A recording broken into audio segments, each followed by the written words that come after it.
तो दोस्तों आज के ही दिन फ्लैश मूवी को इंडिया के अंदर रिलीज कर दिया गया है और जिन जिन ने भी इस मूवी को देखा है उन सभी को ये मूवी बहुत पसंद आई है। लेकिन इस मूवी को देखने के बाद हमने ये सोचा कि ऐसे और भी बहुत से डीसी फैंस होंगे जो कि इस मूवी को देखना तो चाहते होंगे लेकिन अपने किसी काम की वजह से या फिर किसी अदर रीजन की वजह से वो सभी इस मूवी को नहीं देख पाएंगे। और फिर इसीलिए हमने डिसाइड किया कि आप सभी के लिए हम फ्लैश मूवी को पूरी तरह से एक्सप्लेन करेंगे और इस मूवी की कंप्लीट स्टोरी आप सभी के सामने रखेंगे ताकि आप सब भी फ्लैश मूवी की स्टोरी को जानकर पूरी तरह से एंजॉय कर पाएं। तो ये वीडियो बहुत ही कमाल की होने वाली है, इसीलिए आप इसे पूरा जरूर देखें और अगर आपको ये वीडियो पसंद आए तो आप इस वीडियो को लाइक भी जरूर करें। इसके साथ ही मैं आप सभी को बता दूं कि फ्लैश मूवी की पूरी स्टोरी डीसी कॉमिक्स के फ्लैश पॉइंट इवेंट के ऊपर बेस्ड है। तो ऐसे में अगर इस मूवी से हटकर आप सभी डीसी कॉमिक्स के फ्लैश पॉइंट इवेंट को भी जानना चाहते हैं तो हमने फ्लैश पॉइंट कॉमिक सीरीज को भी एक्सप्लेन कर रखा है और उस कॉमिक सीरीज की स्टोरी को 2 पार्ट्स में अपने चैनल पर अपलोड कर रखा है। अगर आप चाहें तो उस कॉमिक सीरीज को देख सकते हैं। साथ ही साथ जैसा कि आप सभी जानते हैं कि द फ्लैश मूवी के अंदर हम सभी को सुपरमैन की जगह सुपर गर्ल दिखाई गई है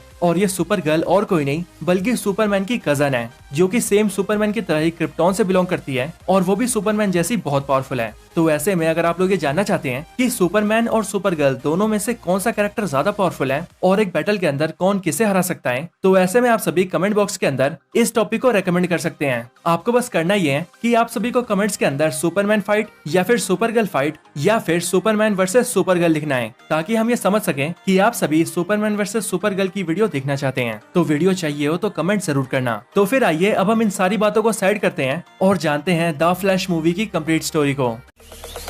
Zombie apocalypse.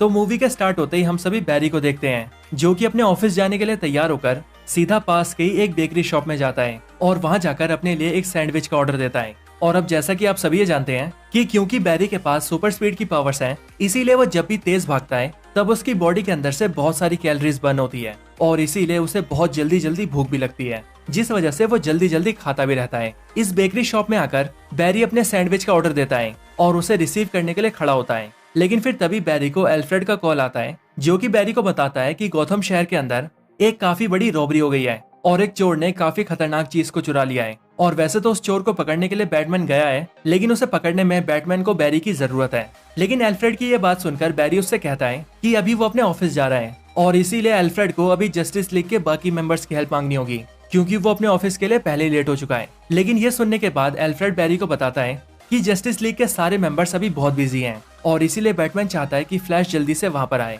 ये सुनने के बाद फ्लैश जल्दी से अपनी कॉस्ट्यूम पहनता है और वहां से भागते हुए सिर्फ कुछ सेकंड्स के अंदर ही गौथम शहर पहुंच जाता है। गौथम शहर पहुंचने के बाद एल्फ्रेड फ्लैश को बताता है कि बैटमैन उस चोर के पीछे गया है लेकिन उस चोर ने जिस बिल्डिंग से चोरी की है उसने उस पूरी बिल्डिंग को डैमेज कर दिया है और इसीलिए वो बिल्डिंग कभी भी गिर सकती है। लेकिन उस बिल्डिंग के अंदर अभी भी कई सारे बच्चे हैं जिन्हें बचाना बहुत जरूरी है। इसके बाद देखते ही देखते वो बिल्डिंग फ्लैश की आंखों के सामने गिरने लगती है और वो सारे बच्चे बिल्डिंग की खिड़की से निकलकर नीचे गिरने लगते हैं। लेकिन फ्लैश अपनी सुपर स्पीड की पावर को यूज करके उन सारे बच्चों को बचा लेता है। और फिर इसके बाद दूसरी तरफ हम देखते हैं कि बैटमैन उस चोर के पास पहुंच चुका है लेकिन वो चोर एक छोटे से सूटकेस को लेकर पानी में कूद जाता है। लेकिन बैटमैन अपनी रस्सी से लटककर सीधा उस चोर को पकड़ लेता है और उसे पानी में गिरने से पहले ही दबोच लेता है। इसी टाइम पर एल्फ्रेड बैटमैन को फोन पर बताता है कि उस चोर के हाथ में जो सूटकेस है उसके अंदर एक बहुत ही खतरनाक टाइप का पॉइजन गैस है और अगर वो पॉइजन गैस पानी के अंदर गिर गया तो फिर उससे एक ही दिन में पूरा गौथम शहर खत्म हो जाएगा। लेकिन बैटमैन उस चोर को ऊपर खींच पाता कि उससे पहले ही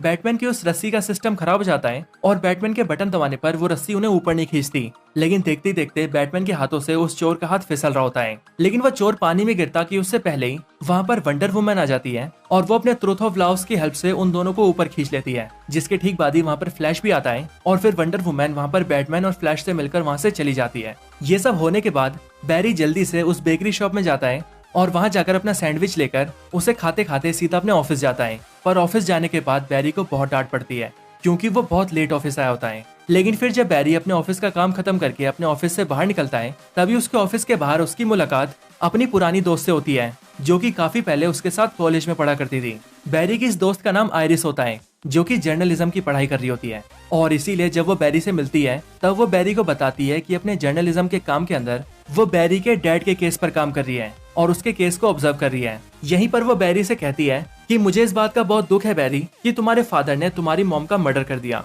और अब उसकी वजह से तुम्हारे फादर भी जेल में है और कल के दिन ही उनकी सुनवाई है। इसीलिए हो सकता है कि कल के दिन ही उन्हें फांसी मिल जाए। लेकिन ये सब सुनने के बाद बैरी को थोड़ा गुस्सा आता है और वो अपनी दोस्त आयरिस से कहता है कि उसके डैड खूनी नहीं है और उसके डैड ने उसकी मॉम को नहीं मारा। इन सब के बाद बैरी अपनी फ्लैश के कॉस्ट्यूम में आता है और सीधा अपने पुराने घर के सामने आता है और वहाँ खड़ा होकर वो उसी दिन की स्टोरी को याद करने लगता है जिस दिन उसकी मॉम की मौत हुई थी। इसके बाद ही हमें पास्ट की स्टोरी दिखती है जहाँ पर हम ये देखते हैं कि बैरी बहुत छोटा है और उसके घर के अंदर उसकी मॉम उसके साथ खाना बना रही है। लेकिन फिर तभी उसके पीछे से उसके डैड आते हैं और फिर वो तीनों वहाँ पर काफी हंसी मजाक करते हैं। लेकिन फिर यहीं पर बैरी की मॉम बैरी के डैड से कहती है कि उन्हें अभी एक खाना बनाना है, लेकिन उस खाने को बनाने के लिए उन्हें टमाटो केचप की जरूरत है और इसीलिए बैरी की मॉम चाहती है कि बैरी के डैड सुपरमार्केट जाकर टमाटो केचप के कैन को लेकर आए। लेकिन ये सुनकर बैरी के डैड बैरी की मॉम से कहते हैं कि तुम आज सुबह ही मार्केट गई थी, लेकिन तब भी तुम खुद कैन नहीं लाई। लेकिन ये सुनकर बैरी की मॉम बैरी के डैड को जवाब देती है कि वो सुपरमार्केट गई तो थी, लेकिन वो टमाटो केचप के कैन को लेना भूल गई।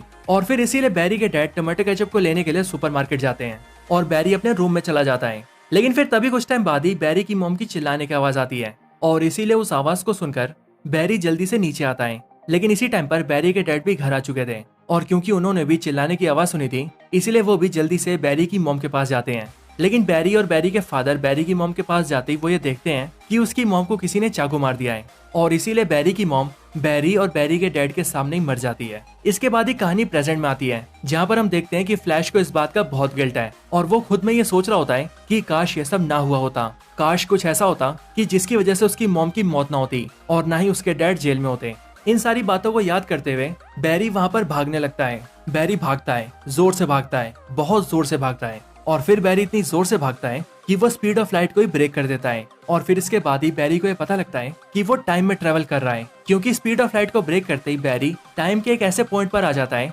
जहाँ से वो जितने चाहे उतने पुराने वक्त में जा सकता था। बैरी की आंखों के सामने सारा पास्ट इवेंट दिख रहा होता है, लेकिन बैरी ये सब देखकर अपने टाइम में वापस आ जाता है। इसके बाद बैरी ब्रूस से मिलता है और ब्रूस वेन से मिलने के बाद बैरी उसे ये सब कुछ बताता है कि कैसे वो बहुत तेज भागकर टाइम में ट्रेवल करने लगा और कैसे उसने पास्ट के सारे इवेंट्स देखे जहाँ पर वो पास्ट के इवेंट्स को चेंज भी कर सकता था। इसके बाद ही बैरी ब्रूस वेन को बताता है कि अब वो जान चुका है कि पास्ट में कैसे जाते हैं और अब उसके पास पास्ट में जाने का पूरा एक्सेस है और इसीलिए अब उसने फैसला किया है कि वो अब से पास्ट में जाएगा और सीधा उसी टाइम पर जाएगा जिस टाइम पर उसकी मॉम की मौत होने वाली है और वो उस टाइम पर जाकर अपनी मॉम की मौत होने से रोक देगा। इसी के साथ ही वो बैटमैन से ये भी कहता है कि अगर ब्रूस वेन चाहे तो वो उसके मॉम डैड को भी मरने से बचा सकता है। लेकिन ये सब सुनकर ब्रूस वेन बैरी से कहता है, देखो बैरी, आज हम जहाँ भी हैं और जिस भी मुकाम पर हैं वो सब हम उन्हीं पास्ट के इवेंट्स की वजह से हैं। जिसका मतलब यही है बैरी कि अगर मेरे पेरेंट्स ना मरते तो ना ही कोई बैटमैन होता और अगर तुम्हारी मॉम नहीं मरती तो ना ही इस दुनिया में कोई फ्लैश होता। इसीलिए बैरी, जो हुआ है उसे वैसे ही रहने दो। टाइम को छेड़ना बिल्कुल भी ठीक नहीं है, क्योंकि टाइम को छेड़ने का अंजाम क्या से क्या हो सकता है इस बारे में हम कुछ भी नहीं जानते। इसके बाद ये सब बोलने के बाद ब्रूस वेन वहाँ से चला जाता है। लेकिन फिर इसके ठीक बाद बैरी की मुलाकात उसकी दोस्त आयरिस से होती है। बैरी आयरिस को लेकर अपने घर आता है, जहाँ पर आयरिस उससे कहती है कि दिन में उसने जो भी बैरी से कहा, अगर उसकी किसी बात को लेकर बैरी को गुस्सा आया है या बैरी उसकी बात से दुखी है तो वो उसके लिए बैरी से माफी मांगती है। और इसके आगे आयरिस बोलती है कि वो जानना चाहती है कि उस दिन उसकी मॉम के साथ क्या क्या हुआ था। अब यहीं पर स्टोरी को रोकते हुए मैं आप सभी को बताना चाहूंगा कि यहीं पर डीसी मूवीज ने हम इंडियंस को एक बहुत बड़ा ट्रिब्यूट दिया है और वो कैसे, ये मैं आप सभी को अभी समझा देता हूँ। असल में बैरी के जिस रूम के अंदर बैरी और आयरिस बात कर रहे होते हैं उसी रूम के अंदर हनुमान जी के 2 पोस्टर्स होते हैं जिन्हें बैरी ने अपने वॉल्स पर लगाया होता है और इसीलिए ये सीन देखकर सभी इंडियंस को बहुत खुशी होती है कि एक इंडियन गॉड को डीसी मूवीज ने इतना ज्यादा सम्मान दिया है और इसके लिए सभी इंडियंस की तरफ से डीसी मूवीज का बहुत बहुत शुक्रिया। तो अब कहानी में वापस आते हैं। यहाँ पर आयरिस बैरी से पूछती है कि जिस दिन उसकी मॉम का खून हुआ उस दिन और क्या क्या हुआ था और फिर इसीलिए बैरी आयरिस को सब कुछ बताता है और जो उस रात को हुआ था वो सारे इवेंट्स वो आयरिस को बताता है कि कैसे उसके डैड टमाटो केचप लेने गए, कैसे उसी दौरान एक चोर उनके घर में आया और कैसे उसने उसकी मॉम को जान से मार दिया और फिर किस तरह से उनकी मौत का इल्जाम उसके डैड के सर पे आ गया। ये सारी कहानी सुनने के बाद आयरिस बैरी से बोलती है, काश बैरी कुछ ऐसा होता कि तुम्हारे डैड उस टोमेटो केचप को लेने न जाते, काश तुम्हारी मॉम सुपरमार्केट जाते टाइम टोमेटो केचप को लेना भूलती नहीं, क्योंकि अगर तुम्हारी मॉम खुद ही टोमेटो केचप ले आती तो तुम्हारे डैड को बाहर नहीं जाना पड़ता और अगर तुम्हारे डैड बाहर नहीं जाते तो इस मौके का फायदा उठाकर चोर तुम्हारे घर में नहीं घुसता और फिर ना ही तुम्हारी मॉम मरती और ना ही तुम्हारे डैड जेल में होते। आयरिस की ये सारी बातें सुनकर बैरी को फटाक से एक आइडिया आता है और बैरी ये सोचता है कि अगर वो अपनी स्पीड फोर्स पावर्स का यूज करके फिर से बहुत तेज भागेगा और टाइम में ट्रेवल करेगा और सीधा उसी टाइम पर चला जाएगा जिस टाइम पर उसकी मॉम सुपरमार्केट गई थी, तब वो टमाटो केचप के डब्बे को उनके बास्केट में रख देगा ताकि उसकी मॉम टमाटो केचप को लाना भूले ही नहीं और उसके डैड बाहर ही ना जाएं ताकि उसकी मॉम जिंदा रहे। ये सोचने के बाद बैरी एलन फटाक से तैयार होता है और वो जल्दी से भागते हुए पास्ट में जाता है और सीधा उसी टाइम पर पहुंच जाता है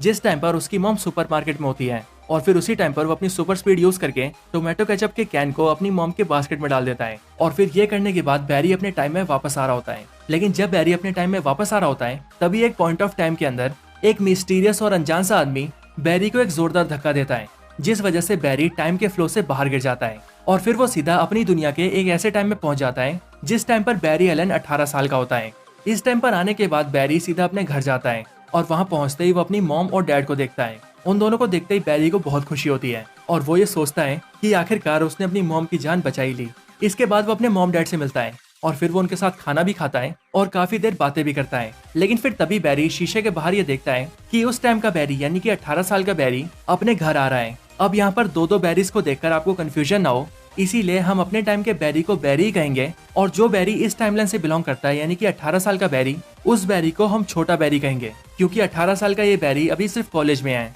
छोटे बैरी से मिलने के बाद बैरी उसे साइड में ले जाता है और चुप रहने के लिए कहता है। लेकिन छोटा बैरी अपने जैसे आदमी को देखकर बहुत ज्यादा चौंक जाता है और बैरी को देखकर उसे कुछ भी समझ नहीं आता। लेकिन फिर तभी बैरी छोटे बैरी को लेकर अपने रूम में जाता है और फिर वो उसे सारी कहानी समझाता है। लेकिन बैरी छोटे बैरी को ये नहीं बताता कि उसके टाइम में उसकी मॉम मर चुकी थी और वो इसीलिए अपनी मॉम को बचाने आया था। पर छोटा बैरी से कई बार पूछता है कि आखिरकार उसका फ्यूचर विजन टाइम में पीछे क्यों आया है। और फिर कई बार पूछे जाने के बाद बैरी उसे ये बोलता है कि वो टाइम में क्यों पीछे आया ये वो उसे नहीं बता सकता। और वो इसीलिए क्योंकि अगर उसने छोटे बैरी को ये बता दिया कि वो टाइम में क्यों पीछे आया है तो इससे टाइम और स्पेस में बहुत सारी गड़बड़ियां हो सकती है। इसके बाद बैरी छोटे बैरी से उसका हालचाल पूछता है और वो उससे पूछता है कि उसकी लाइफ के अंदर क्या क्या चल रहा है। और जब छोटा बैरी उसे सब कुछ बताता है तब बैरी को ये पता लगता है कि उसकी मॉम के जिंदा रहने की वजह से बैरी के अंदर काफी चेंजेस आ चुके हैं। वो बहुत ज्यादा मजाकिया बन चुका है, कॉलेज में काफी पॉपुलर हो चुका है और जिस लड़की के ऊपर बैरी का अपने कॉलेज टाइम में क्रश था, छोटा बैरी उसके साथ भी दोस्ती कर चुका है। लेकिन फिर बातचीत के दौरान ही बैरी का ध्यान बाहर जाता है और वो ये देखता है कि बाहर का मौसम बहुत खराब है और हर तरफ बिजली कड़क रही है। ये देखते ही बैरी छोटे बैरी से टाइम और डेट पूछता है और फिर जैसे ही छोटा बैरी को टाइम और डेट बताता है वैसे ही बैरी छोटे बैरी से कहता है कि ये वही दिन है जिस दिन मुझे पावर्स मिली थी यानी कि 29 सितंबर, और इसीलिए मुझे किसी भी हालत में तुम्हें भी पावर्स दिलवानी होंगी क्योंकि अगर तुम्हें पावर्स नहीं मिली तो इसका मतलब ये होगा कि पास्ट में मुझे कभी पावर्स मिली नहीं है और अगर मुझे पास्ट में कभी पावर्स मिलेंगी नहीं तो इस प्रेजेंट टाइम में मेरे पास पावर्स रहेंगी कैसे। जिसका सिंपल मतलब यही होगा कि अगर तुम्हें पावर्स नहीं मिली तो मैं अपनी पावर्स भी खो दूंगा और अगर ऐसा हुआ तो मैं अपने टाइम में वापस नहीं जा पाऊंगा और इसीलिए छोटे बैरी तुम्हारा पावर्स को हासिल करना बहुत जरूरी है। इसके बाद ही बैरी छोटे बैरी को लेकर सीधा लैब के अंदर जाता है, ठीक उसी रिसर्च सेंटर के अंदर जिस सेंटर के लैब के अंदर बैरी को उसकी पावर्स मिली थी। इसके बाद ही बैरी छोटे बैरी के लिए सब कुछ सेटअप कर देता है और वो खिड़की के दरवाजे खोल देता है ताकि बिजली सीधा कड़कते हुए बैरी के सामने रखे केमिकल्स पर पड़े और फिर वो बिजली केमिकल्स के साथ मिक्स होकर बैरी की बॉडी में जाए ताकि बैरी को सुपर स्पीड की पावर्स मिले। लेकिन जैसे ही छोटे बैरी को पता लगता है कि उसे बिजली का झटका लगने वाला है वैसे ही वो इधर उधर भागने लगता है और फिर इसीलिए बैरी उसे शांति से बिठाता है और वो उसे समझाता है कि उसे कुछ नहीं होने वाला। लेकिन फिर उसी टाइम पर बिजली कड़कती है और एक बिजली का जोरदार झटका उनकी लैब के अंदर आ जाता है और सीधा छोटे बैरी को जाकर लगता है। लेकिन क्योंकि इस टाइम पर अपना बैरी छोटे बैरी के सामने खड़ा होता है इसीलिए वो बिजली का झटका बैरी की बॉडी से होते हुए पास होता है और फिर इसका रिजल्ट ये निकलता है कि छोटे बैरी को तो स्पीड फोर्स की पावर्स मिल जाती है और वो फ्लैश बन जाता है। लेकिन जो बड़ा बैरी होता है वो अपनी सारी पावर्स खो देता है और वो एक नॉर्मल सा इंसान बन जाता है।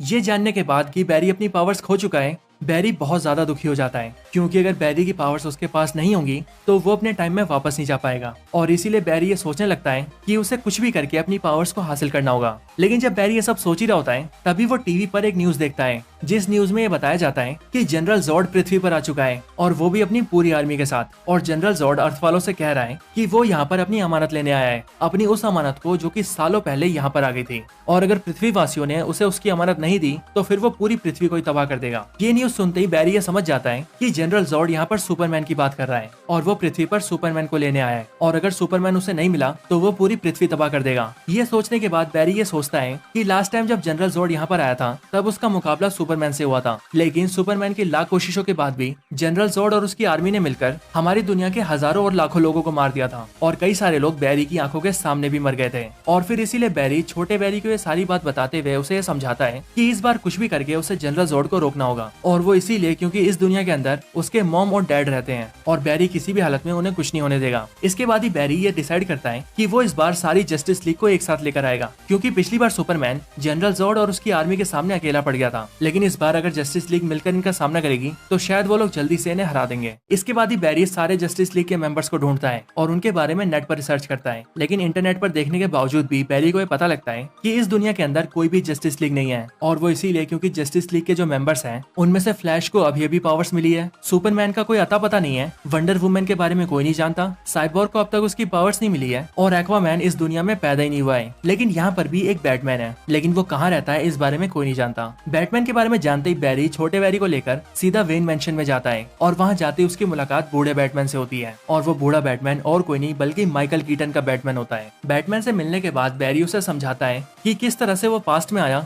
और किस तरह से उसने अपनी मॉम को मरने से बचाया, लेकिन उसके ये सब करने की वजह से पता नहीं क्यों पूरी दुनिया में बहुत कुछ बदल गया है। लेकिन फिर जैसे ही बैटमैन बैरी की ये सारी बातें सुनता है तब उसके बाद वो बैरी को समझाता है कि देखो बैरी, टाइम कभी भी एक तरफ से काम नहीं करता। तुमने ये सोचा होगा कि तुम जिस इवेंट को चेंज करोगे उसके आगे के आने वाले सारे इवेंट्स चेंज हो जाएंगे, और ये बात सच तो है लेकिन आधी सच है। और वो इसीलिए बैरी क्योंकि जब भी टाइम का कोई इवेंट चेंज होता है तब उसकी वजह से ना सिर्फ उसके आगे के इवेंट्स चेंज होते हैं, उसके पहले के इवेंट्स भी चेंज हो जाते हैं। यानी कि टाइम के एक इवेंट को चेंज करने का मतलब है उसके पास्ट और प्रेजेंट दोनों में चेंज होना। और इसीलिए जैसे तुमने टाइम में पीछे आकर अपनी मॉम के मरने वाले इवेंट को चेंज किया, वैसे ही उसकी वजह से ना सिर्फ उसके आगे के इवेंट्स चेंज हुए बल्कि उसके पहले के इवेंट्स भी चेंज हो गए। लेकिन फिर इसके बाद ही बैरी बैटमैन से कहता है कि जनरल जॉर्ड पृथ्वी पर आ चुका है और अगर उसे सुपरमैन नहीं मिला तो वो पूरी दुनिया को बर्बाद कर देगा और इसीलिए उसे कुछ भी करके सुपरमैन को ढूंढना ही होगा। इसके बाद बैटमैन बैरी से प्रॉमिस करता है कि वो सुपरमैन को ढूंढने में उसकी मदद करेगा। इसके बाद ही बैटमैन अपने डेटा को चेक करता है और ये पता लगा लेता है कि सालों पहले पृथ्वी के ऊपर एक अनजान मीटेओराइड आकर गिरा था, लेकिन उसके अंदर से एक एलियन बच्चा निकला था जिसे साइबेरिया में रहने वाले एक गैंगस्टर टीम ने उठा लिया था और तब से लेकर अब तक उस क्रिमिनल गैंग के पास ही वो बच्चा है।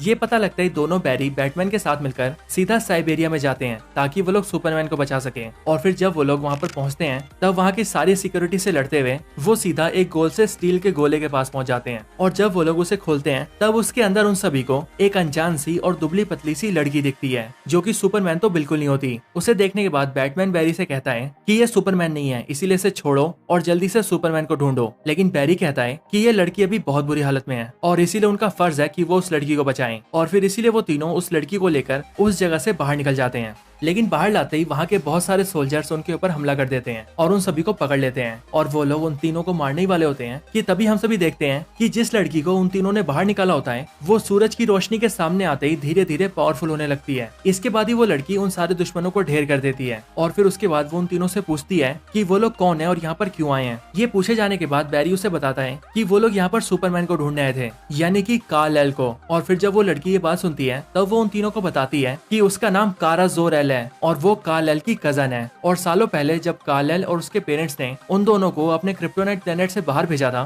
तब कार्ल-एल को यहाँ पर आना था और उसे कहीं और जाना था, लेकिन रास्ते में ही उनकी डेस्टिनेशन लोकेशन चेंज हो गई और वो पृथ्वी पर आ गई और कार्ल-एल किसी और प्लेनेट पर चला गया। ये सब बताने के बाद ही कारा-एल यानी कि सुपरमैन की बहन सुपर गर्ल वहीं पर बेहोश हो जाती है क्योंकि वो अभी भी काफी कमजोर थी और इसीलिए वो तीनों मिलकर उसे बैटमैन के घर ले आते हैं जहाँ पर वो लोग उसे छत पर ले जाते हैं ताकि सूरज की रोशनी से उसे ताकत मिल सके। लेकिन सूरज की रोशनी से जैसे उसे ताकत मिलती है वैसे ही वो वहाँ से उड़कर चली जाती है और सीधा जाकर ये देखती है कि जनरल जोर्ड उस प्लेनेट के ऊपर हमला करने की तैयारी में है और अगर सही टाइम पर उसे रोका ना गया तो वो पूरी पृथ्वी को मिटा देगा। इधर अपना बैरी छोटे बैरी और बैटमैन से ये कहता है कि उसे अपनी पावर्स हासिल करनी होगी ताकि वो जनरल जोर्ड का सामना कर सके और इसी के लिए वो बैटमैन की हेल्प से ठीक उसी एक्सपेरिमेंट को करने के लिए वहाँ पर सारी तैयारियां करता है ताकि बिजली का झटका लगते ही उसे उसकी पावर्स मिल सके। लेकिन जैसे ही बैरी को एक बिजली का झटका लगता है पर उस वजह से बैरी बहुत ज्यादा जख्मी हो जाता है और बैटमैन का वो बनाया हुआ पूरा मशीन भी डिस्ट्रॉय हो जाता है। लेकिन फिर तभी वहाँ पे सुपर गर्ल आती है और वो बैरी को लेकर सीधा आसमान में जाती है जहाँ पर एक जोरदार बिजली का झटका बैरी से आकर लगता है और बैरी को उसकी पावर्स वापस मिल जाती है। इसके बाद ही सुपर गर्ल बैरी को नीचे लाती है और वहाँ पर वो सभी से कहती है कि जनरल जोर्ड पूरी पृथ्वी को तबाह करने आया है और इसीलिए अब से वो भी उनका साथ देगी और जनरल जोर्ड से लड़ने में उनकी मदद करेगी। इसके बाद ही वो चारों मिलकर ये प्लान बनाते हैं कि कारा जोर-एल यानी कि सुपर गर्ल जनरल जोर्ड से लड़ेगी और टीम के बाकी 3 मेंबर्स जनरल जोर्ड की आर्मी को रोकेंगे। इसके बाद ही जनरल जोर्ड पृथ्वी के ऊपर हमला करना स्टार्ट कर देता है और वो धीरे धीरे करके पृथ्वी के हिस्सों को तबाह करने लगता है। ये देखकर फ्लैश और उसकी पूरी टीम उसे रोकने जाते हैं जिनमें सुपर गर्ल जनरल जोर्ड से लड़ती है और टीम के बाकी 3 मेंबर्स यानी कि फ्लैश, छोटा फ्लैश और बैटमैन तीनों मिलकर जनरल जोर्ड की आर्मी से लड़ते हैं। लेकिन इसी फाइट में लड़ते लड़ते जनरल जोर्ड सुपर गर्ल को जान से मार देता है और बैटमैन भी लड़ाई के अंदर मारा जाता है। लेकिन जैसे ही दोनों बैरी ये देखते हैं कि सुपर गर्ल और बैटमैन मर चुके हैं, वैसे ही वो ये समझ ही नहीं पाते कि अब आगे उन्हें क्या करना है। और फिर इसीलिए दोनों बैरी ये डिसाइड करते हैं कि वो फिर से टाइम में पीछे जाएंगे और बैटमैन और सुपर गर्ल को मरने से बचा लेंगे। और फिर ये दोनों बैरी ऐसा ही करते हैं, वो टाइम में पीछे जाते हैं और बैटमैन और सुपर गर्ल के मरने वाले इवेंट को चेंज कर देते हैं। लेकिन तब भी वो दोनों देखते हैं कि बैटमैन और सुपर गर्ल फिर से मर चुके हैं और उन दोनों के दूसरी बार मरते ही बैरी ये समझ जाता है कि उन दोनों का मरना किस्मत में लिखा है और ये एक ऐसा इवेंट है जिसे चाह कर भी बदला नहीं जा सकता। लेकिन छोटा बैरी फिर से पास्ट में जाने की बात करता है और इसीलिए वो फिर से बैरी को लेकर भागने लगता है। और फिर वो दोनों बैरी टाइम फ्लो के उसी पॉइंट पर पहुंच जाते हैं जहां पहुंचकर वो लोग टाइम में चेंजेस करते हैं। और फिर यहाँ आने के बाद छोटा बैरी बार बार ये कोशिश करता है और बैटमैन और सुपर गर्ल को बचाने का ट्राई करता है। लेकिन वो ये देखता है कि हर बार उन दोनों की मौत हो रही है और फिर इसीलिए बैरी छोटे बैरी को ये समझाता है कि तुम्हारा कोशिश करना बेकार है, क्योंकि मरना इन दोनों की किस्मत में लिखा है और हम दोनों लाख कोशिशों के बाद भी इस चीज को नहीं बदल सकते। छोटे बैरी, मैं ये समझ ही नहीं पा रहा था। मैं सोच रहा था कि मैं सब कुछ ठीक कर दूंगा, लेकिन मैं ये भूल गया था कि अपनी किस्मत को कोई नहीं बदल सकता। डेस्टिनी में जो लिखा है वो होकर ही रहेगा। इसके आगे बैरी छोटे बैरी से कहता है, बैरी, हमें अपनी मॉम को मरने देना होगा, क्योंकि मरना उनकी किस्मत में लिखा है और अगर उनकी डेथ होगी तभी ये पूरी दुनिया एक बार फिर से वैसी बनेगी जैसी ये पहली थी, और अगर हमने ऐसा नहीं किया तो फिर ये पूरी दुनिया ही बर्बाद हो जाएगी। लेकिन ये सुनते ही छोटा बैरी की बात से एग्री नहीं करता और वो बैरी से कहता है कि तुम हमारी मॉम को मारने की बात कर रहे हो, लेकिन मैं ऐसा कुछ नहीं होने दूंगा। चाहे कुछ भी हो जाए, मैं अपनी मॉम को मरने नहीं दूंगा और मैं अपनी मॉम को बचाने के बाद भी सब कुछ ठीक कर दूंगा। और फिर ये बोलकर छोटा बैरी एक बार फिर से टाइम में ट्रेवल करने लगता है। लेकिन वो वहाँ से जा पाता कि उससे पहले ही वहाँ पर वही मिस्टीरियस आदमी आ जाता है जिसने मूवी में कुछ टाइम पहले बैरी के ऊपर हमला किया था और उसे टाइम के फ्लो से धक्का देकर बाहर निकाल दिया था। यहाँ पर आने के बाद वो बैरी से फाइट करता है, लेकिन फाइट के दौरान ही बैरी और छोटे बैरी को ये पता लगता है कि वो मिस्टीरियस आदमी और कोई नहीं बल्कि छोटे बैरी का फ्यूचर वर्जन है। अपनी आइडेंटिटी के रिवील होने के बाद छोटे बैरी का फ्यूचर वर्जन उन दोनों को ये बताता है कि वो मैं ही था बैरी जिसने तुम्हें टाइम फ्लो से धक्का देकर बाहर निकाला था और तुम्हें 29 सितंबर के दिन में धकेल दिया था ताकि मुझे मेरी पावर्स मिल सके और तुम मुझे मेरी पावर्स दिलवाओ, समझे बैरी? और हाँ, अभी जो ये छोटा बैरी तुम्हारे सामने कर रहा है, मैं इसी का फ्यूचर वर्जन हूँ और तुम ये जानते भी नहीं हो कि मेरी उम्र कितनी ज्यादा है। मैं अनगिनत सालों से इसी टाइम फ्लो में घूम रहा हूँ और बार बार सब कुछ चेंज करने की कोशिश कर रहा हूँ और यहाँ पर तुम छोटे बैरी को रोकने की कोशिश कर रहे हो। लेकिन अगर तुमने छोटे बैरी को रोक दिया तो इससे ना ही छोटा बैरी टाइम को ठीक करने की कोशिश कर पाएगा और फिर ना ही उससे मेरा क्रिएशन होगा, और इसीलिए बैरी तुम हमारे रास्ते में ना हो, इसीलिए मैं तुम्हें खत्म कर दूंगा। और फिर ये बोलने के बाद ही छोटे बैरी का फ्यूचर वर्जन बैरी को मारने के लिए आता है और एक हथियार से बैरी के ऊपर वार करता है। लेकिन उसी टाइम पर छोटा बैरी के सामने आ जाता है, जिस वजह से वो हथियार छोटे बैरी को लग जाता है और छोटे बैरी की जान चली जाती है। और क्योंकि छोटा बैरी मर जाता है, इसीलिए वो अनजान आदमी जो कि छोटे बैरी का फ्यूचर वर्जन था वो भी खत्म हो जाता है। अब इनके साथ ही यहीं पर जो इवेंट्स हो रहे हैं मैं आपको वो भी बता देता हूँ। असल में यहीं पर जब छोटा बैरी बार बार टाइम को चेंज करने की कोशिश कर रहा था, तब उसी की वजह से टाइम फ्लो पूरी तरह से बिगड़ चुका था, जिस वजह से यहीं पर हमें बहुत सारे यूनिवर्सेस दिखाए गए थे और ये सारे यूनिवर्सेस उन्हीं सुपरमैन्स के थे जिन सुपरमैन्स को हमने पुरानी डीसी मूवीज के अंदर देखा है। और यहाँ पर एक एक करके हमें उन सारे सुपरमैन्स की भी झलक मिलती है और इन सबके यूनिवर्सेस टाइम फ्लो में होने वाली गड़बड़ी की वजह से आपस में टकराने लगे थे, जिसका मतलब इनकर्जन हो रहा था और ये इनकर्जन सब कुछ खत्म कर रहा था। लेकिन अब क्योंकि छोटा बैरी मर जाता है, इसीलिए छोटे बैरी का फ्यूचर वर्जन भी अपने अस्तित्व से गायब हो जाता है और फिर इसी वजह से देखते ही देखते इनकर्जन भी रुक जाता है और जो यूनिवर्सेस डिस्ट्रॉय हो रहे थे वो सभी पहले की तरह ही ठीक हो जाते हैं। इसके बाद बैरी ये डिसाइड करता है कि अब वो अपनी मॉम को मरने देगा ताकि सब कुछ ठीक हो जाए और पूरी दुनिया बच सके। और फिर इसी के लिए बैरी उसी टाइम में वापस जाता है जिस टाइम पर उसकी मॉम सुपरमार्केट जाती है और वहाँ पर वो देखता है कि बैरी का पहले वाला वर्जन बैरी की मॉम के बास्केट में उस टमाटो केचप को डाल देता है। लेकिन फिर उसके जाते ही बैरी वहाँ पर आता है जो कि अभी का बैरी होता है और वो उस टमाटो केचप को निकालकर उसे फिर से उसकी शेल्फ में डाल देता है। लेकिन इस बार बैरी उस टमाटो केचप को उसकी शेल्फ में डालने की बजाय उसके एक ऊपर वाले शेल्फ में डाल देता है और फिर वो वहाँ से अपने टाइम में वापस आ जाता है। जिसके बाद जैसे वो अपने टाइम में आता है वैसे उसे पता लगता है कि सब कुछ ठीक हो चुका है। इसके बाद ही अगले दिन बैरी के डैड की हियरिंग होती है और जब बैरी वहाँ पर जाता है तब उसे पता लगता है कि बैरी के डैड के लॉयर को एक एविडेंस मिला है, जो एविडेंस उसे ब्रूस वेन की हेल्प से मिला है और वो एविडेंस होता है सुपरमार्केट की सीसीटीवी फुटेज। और अगर आपको याद हो तो मैंने कुछ टाइम पहले आपको बताया था कि जब बैरी ने टोमेटो केचप रखा था तब उसने उस टोमेटो केचप को उसकी शेल्फ में रखने की बजाय उसके ऊपर वाले शेल्फ में रखा था, जिस वजह से जब बैरी के डैड उस टोमेटो केचप को लेने जाते हैं तब वो टोमेटो केचप को ऊपर वाले शेल्फ से उतारने के लिए अपने मुंह को ऊपर करके अपने हाथ को बढ़ाते हैं, जिससे कि उस कैमरे के अंदर बैरी के डैड की फोटो आ जाती है। और ये एक एविडेंस बन जाता है कि जिस टाइम पर बैरी की मॉम की डेथ हुई उस टाइम पर बैरी के डैड वहाँ पर नहीं थे। इसके बाद ही इस एविडेंस की वजह से बैरी के डैड को छोड़ दिया जाता है। इसके बाद ही बैरी बहुत खुश होता है, लेकिन तभी उसे ब्रूस वेन का कॉल आता है जो कि उससे कहता है कि वो उससे मिलने आ रहा है। ये सुनकर बैरी ब्रूस वेन से कहता है कि तुम जल्दी आओ क्योंकि मुझे भी तुम्हें बहुत कुछ बताना है। लेकिन जब ब्रूस वेन वहाँ पर आता है तब बैरी ये देखता है कि वो ब्रूस वेन नहीं बल्कि कोई और ही है, और इसीलिए वो ब्रूस वेन से पूछता है कि तुम कौन हो और आखिर ब्रूस वेन कहाँ है। लेकिन वो आदमी बैरी को बताता है कि वही ब्रूस वेन है, और आखिर बैरी को हो क्या गया है, वो उसे पहचान क्यों नहीं रहा है। और फिर यहीं पर हमें पता लगता है कि बैरी अपने एग्जैक्ट टाइम में वापस नहीं आया, और ऐसा इसीलिए हुआ है क्योंकि बैरी ने टमाटो केचप को उसके शेल्फ में रखने की बजाय उसके एक शेल्फ ऊपर रखा था, जिस वजह से डेस्टिनी फिर से चेंज हुई। और जहाँ डेस्टिनी के अकॉर्डिंग बैरी की मॉम के मरने के बाद बैरी के डैड को जेल जाना था और शायद से उन्हें फांसी भी होनी थी, वो इवेंट अब चेंज हो चुका है। और क्योंकि मैंने आप सभी को पहले ही बताया था कि इवेंट के चेंज होने की वजह से न सिर्फ फ्यूचर बदलता है बल्कि पास्ट भी चेंज हो जाता है, और इसीलिए यही एक रीजन है कि क्यों यहाँ पर जो बैटमैन है वो पहले के बैटमैन से बिल्कुल ही अलग है। और फिर इसके साथ ही ये पूरी मूवी यहीं पर एंड हो जाती है। अब मूवी के खत्म होने के बाद मूवी के अंदर एक पोस्ट क्रेडिट सीन भी आता है, जिस सीन के अंदर हम ये देखते हैं कि बैरी एलन सीधा जाकर एक्वामैन से मिलता है, और वहाँ जाकर वो ये देखता है कि इस टाइमलाइन के अंदर जो एक्वामैन है वो बिल्कुल वैसे ही एक्वामैन है जो कि उसके खुद के टाइमलाइन के अंदर था। और इसीलिए वो यहाँ पर एक्वामैन से मिलकर उसे समझाता है कि चाहे कोई भी टाइमलाइन क्यों ना हो, उन सभी टाइमलाइंस के अंदर एक्वामैन सिर्फ वही रहेगा। और फिर इसके बाद ही ये पोस्ट क्रेडिट सीन भी यहीं पर एंड हो जाता है। अब अगर आप सभी ये सोच रहे हैं कि इस पोस्ट क्रेडिट सीन के अंदर हमें क्या दिखाया गया है, तो इसे समझाते हुए मैं आप सभी को बता दूं कि यहाँ पर ये post credit scene flash movie की एंडिंग से कनेक्टेड है, और हमें यहाँ पर ये हिंट दिया गया है कि जेम्स गन की आने वाली नई डीसी मूवीज के अंदर भी हमें जो नया एक्वामैन देखने को मिलेगा वो भी सेम यही एक्वामैन होगा, यानी कि जेसन मोमोआ का एक्वामैन। और इस बात के भी बहुत ज्यादा चांसेस हैं कि जेम्स गन की आने वाली सारी डीसी मूवीज ठीक उसी टाइमलाइन में टेक प्लेस करेंगी जिस टाइमलाइन के अंदर बैरी एलन इस टाइम पर है। अब बाकी एग्जैक्टली क्या होता है ये तो हमें फ्यूचर में ही पता लगेगा।